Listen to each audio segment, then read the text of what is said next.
কি গো সকাল থেকেই শুরু করে দিয়েছো নাকি ড্রাই ফ্রুট? হ্যাঁ রে, ওই মাম্মি খেয়েছি তোর বইয়ের জন্য। বাহ, দুটো ছুলে তুলে দি না, তো মুখের কাছে না দিলে তো খাবে না। শাশুড়িকে পেয়ে গেছে না। বউকে আবার ড্রাই ফ্রুট খাওয়াতে চাই? রিয়া, রিয়া দেখছো সারা আছে মুখে একটি আওয়াজ নাই। ভালো মোয়া আটকুড়ি দিচ্ছি খেতে কি না। কে দেয় রে? কোন শাশুড়ি তো দেবে এমনি করে মুখের কাছে।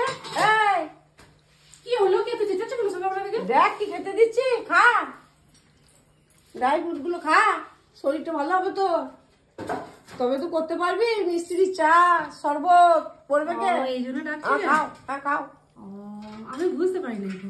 খাও। আমি ভাবলাম যে কিছু হয়তো। না না, তুমি তা বুঝতে পারবে কেন? না, আমি বুঝতে পারিনি আসলে। তুমি শাশুড়ি ডাকে শুধু কাজ করতেই ডাকে গো, শাশুড়ি আর কিছু করতে ডাকে না। শাশুড়ি ভালো গুণটা দেখতে পাও না তোমরা? না, আসলে আমি বুঝতে পারি না যে তুমি এইগুলোর জন্য এখনকার বউ বুঝবে না। ভালোই হলো তাহলে। শাশুড়ি তাহলে ওটা কিছু চাইছে খেতে।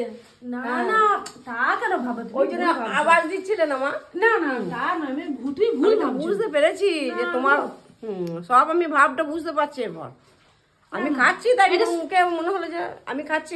এগুলো সবটাই আমার? হ্যাঁ সবটাই আমার। হ্যাঁ। খেয়ে নেবো? বেশ, ভালোই হলো।